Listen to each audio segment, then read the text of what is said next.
नमस्कार, जय महाराष्ट्र. या क्षणाची सर्वात मोठी बातमी. शिवसेना पक्ष आणि चिन्ह उद्धव ठाकरे यांना परत मिळणार. शिंदे गटाचे सर्व आमदार होणार अपात्र.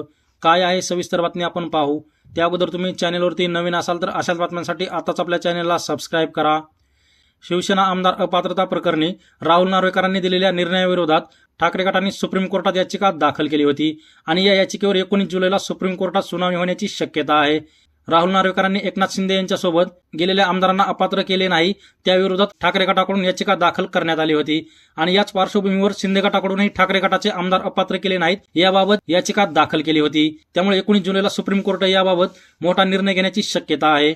आणि आणखी एक महत्त्वाचं म्हणजे पक्ष आणि चिन्ह याबाबत 15 जुलैला सुनावणी होण्याची शक्यता आहे. शिवसेना पक्ष आणि धनुष्यबाण एकनाथ शिंदे यांना देण्याच्या निवडणूक आयोगाच्या निर्णयाविरोधात सुप्रीम कोर्टात ठाकरे गटाकडून याचिका दाखल केली होती आणि या याचिकेवर 15 जुलैला सुप्रीम कोर्टात सुनावणी होण्याची शक्यता आहे.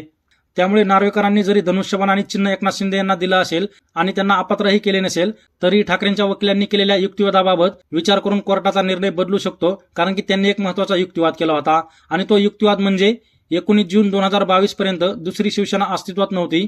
उद्धव ठाकरे आमचे पक्षप्रमुख नाहीत असे 19 जून पर्यंत कोणीही म्हणाले नव्हते. पक्षप्रमुखांनी कोणासोबत युती करावी याचं कोणतंही बंधन नव्हतं आणि पक्षाचा गट नेता नेमण्याचा अधिकार हा फक्त पक्षप्रमुखांनाच होता असा युक्तिवाद ठाकरे गटाचे वकील देवदत्त कामत यांनी केला होता.